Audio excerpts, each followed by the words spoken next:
балалар қайсы шығады, қанша бала шығады бірінші орынға, соның бәріне 20 мыңнан береміз деп сөйтіп ойластырып, сондай план жасағанбыз. Негізі біз енді ойладық, мен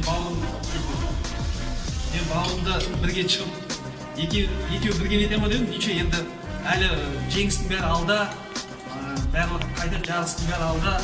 Енді олимпийский чемпион, біздің рахаттан олимпийский чемпион шығыңдар. Біздің алдымыздан барлығын мақтаныш болыңдар осы рахат.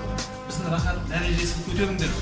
Бірақ енді біз енді айтқандай 20 мың дедік, қанша чемпион шығады, сонша чемпионға 20 мыңнан сыйлаймыз деп сөйтіп ұсынғанбыз. Сондай әңгіме болды. Сол үшін енді Әділжан, мынау 20 мың теңгең сенің бастамаң, бұл деген 20 мың теңге емес, ары қарай бұл деген 20 мың доллар болсын.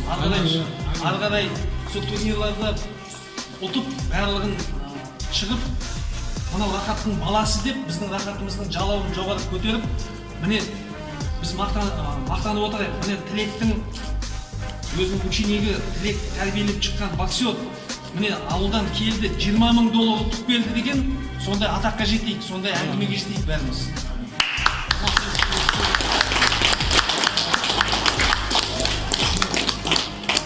Құтты болсын.